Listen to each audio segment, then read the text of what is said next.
This property right here lost me over $200,000 in one single deal when I first started. So in today's video, I'm going to be going over the most common mistakes that people often make, the mistakes that I've made, and why losing all this money could have been the best blessing in disguise in my career. So if you stick until the end of the video, I'm going to walk you through exactly what not to do and how if you're still wholesaling and flipping, I'm going to tell you what I believe is the best way to wholesale and flip nowadays so that you don't risk a ton of money or lose money like I did. So where did it actually go wrong? It was actually the first property that I ever bought when I first got into real estate. And I bought this property off of the MLS in 2022, which is when everyone was crushing and everyone was making a killing. I knew that I wanted to get into real estate. So I actually raised capital to purchase this property along another one that is across the street.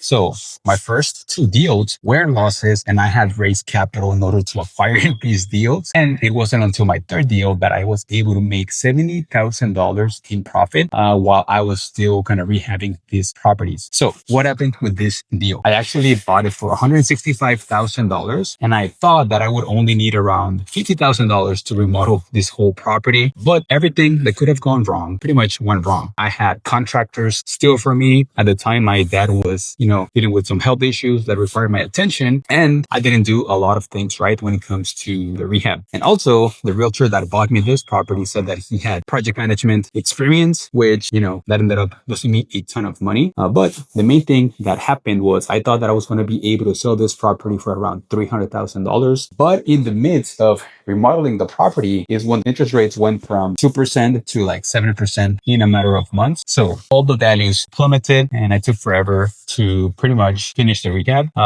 So that is the context of how I lost all this money and I've owned this property ever since. But if I look at my journey, this loss was one of the main blessings because it forced me to become a better entrepreneur. So that third deal that made me the $70,000, I actually put that money into coaching because I figured out like, hey, I need to find a way that I can still make money wholesaling and learn exactly how to run this as an actual business instead of relying on deals like this in order for me to make my money. So that third deal, I put it into coaching and the following year, I was able to make $800,000. We did like 40 deals, my first full year wholesaling and flipping. And I want to go over kind of like the main things that I see because I feel like a lot of investors forget that this is a cash flow business where the only thing that actually matters is how much money do you actually net at the end of each month, month after month, without having to have a huge operation where you are spending a ton of money in marketing and have a huge team. Because I had the big business where we're spending 30 or 40K a month in marketing. And of course, we were making a lot of money, but I felt I wasn't able to net a lot of profit in, on a month-to-month basis. So after having a big operation and spending all this money in marketing, the main thing that I focus on is just trying to net as much money as possible, where it's pretty much what everything I talk about with the channel is we know how to get leads. We know how to convert them. We're able to wholesale. And I just want to encourage you that if you are good at wholesaling or flipping, you don't need to listen to somebody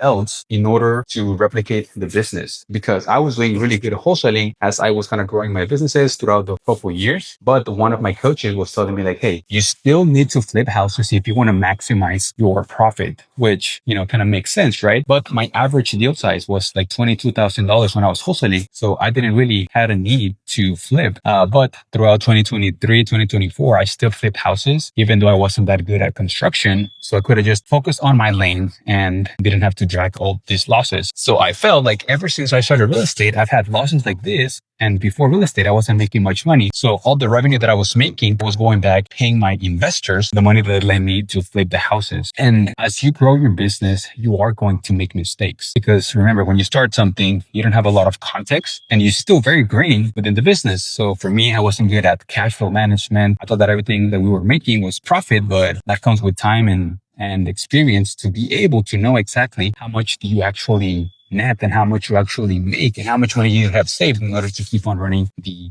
business. But all these years, I've learned a lot and, these lessons have been painful. And at some point in your business, shit's going to hit the fan. So how are you going to respond when things go wrong? Because they will go wrong. So you pretty much are going to have two choices. You're either going to let this break you and you're going to quit, or you're going to become a different person once this is all said and done. So pretty much what I had to do was make new money so that we can keep on running the business and pretty much pay back what I owe. And if you are still like flipping and wholesaling, the best way that we like to get deals is we just market to motivated sellers by using Facebook ads. And since we know what works with the ads, we're able to call out our specific seller, who's a specific seller, someone that is motivated to sell. They may be going through foreclosure, inheritance, divorce, problem property. So if we have a way of finding those people and we have a good sales process, then we can convert way more deals, which if you're making between $15,000 to $20,000 per deal wholesaling, you don't need to really flip and you only take on the best deals that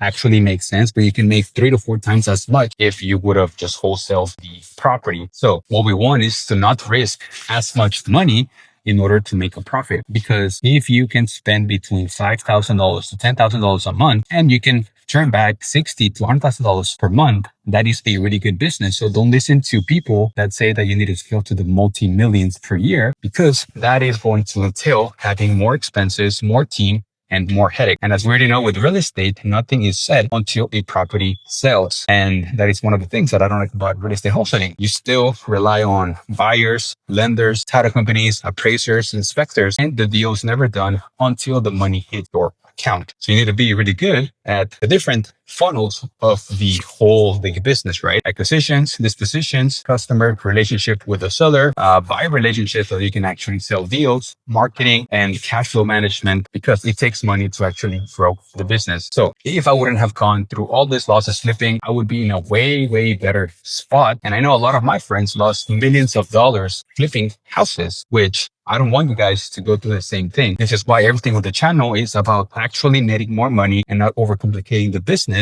and just focusing on building a business that actually serves us. And after doing this for the last 4 years, one of the main big openers that came for me was like, okay, like all these people out there preach that you need to do cold calling, that you need to use an agency to run your marketing, that you need to do SMS because you are not smart enough to learn how to do your own marketing, which when I learned how to do my own marketing is when everything changed and we're able to net six figures per month. But when you go through shit like this, it really teaches you a lot and it humbles you. So, you got to be grateful for the good years. And when shit goes wrong, you need to have a plan into how do you get out of it. Because if I've been able to have a ton of success before, you'll be able to keep on doing it. So, all this to say is if you can control as much from the whole pie when it comes to the marketing, the sales process, the dispositions, that is what's going to give you an outsized return for the money and time that you actually spent within the business. And I don't want you to take my mistakes as like a one-way all, like, hey, you shouldn't flip or do this or the other. It should just serve you as some context of someone that has actually gone through this, because a lot of people on social media, they only post the highlights and like nobody cares about that. So the goal with the channel is to tell you exactly what is working, how I've messed up, and the best ways that you can go about the things that I've gone through. That way you don't make the same mistakes that I made. Because like I said, if I wouldn't have gone through those things, I wouldn't have learned and I wouldn't have the experience to teach and coach like all the clients that are currently crushing. So in the end, I just want you guys to control as much as you can. And if you can pretty much do the marketing, how we do it, and have all these videos on the channel, and you can engineer the deal flow by tracking your numbers and focusing on ROI and actually, netting way more money instead of just chasing deal after deal, like all these different gurus tell you. And instead of having to do the traditional outbound methods with the marketing, relying on an agency, just know that the more that you control within the business, the more money that you will actually be able to net. And over the last couple of months, I wouldn't lie to you, like it's been hard because I just had to refinance this property around October, and throughout the whole last year, we're doing really well. But when I had to cut this check for this property so that I could own it, long term, I had to cut another check for this other property, and pretty much just made me very sour within the business. I just felt betrayed by the whole industry, but I shouldn't be because it was all my fault. But what that prevented me from doing was to show up with the team, and we actually started tolerating people not being A players, and it was all my fault because I couldn't physically bring myself to the business to show up the way that I have done before, and where we were crushing and getting all these deals to make sure that stuff actually got closed. So the last couple months, I was just kind of in my feelings and in this very bad mental state because I just felt very, very sour and hurt that this happened. But if you are someone who has been dealing with losses, or maybe you went through something similar, or you're experiencing some of the things that I covered, just know that we have a way of getting out of it.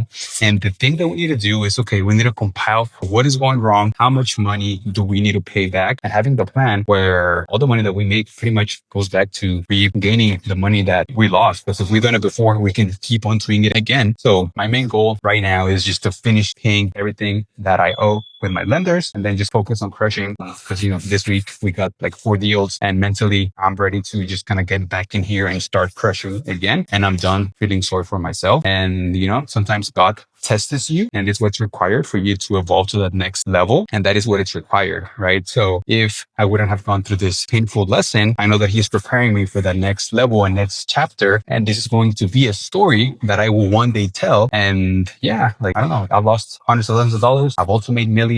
So in the end, I would say that's just life. And the only choice that we have is, what do you do when shit goes wrong? And who are you? And how do you respond with adversity? Are you going to give up, or are you going to give it your all to make sure that that doesn't happen again? And we actually learn from the mistakes. So if you enjoyed the video and you stayed until the end, thank you so much for watching.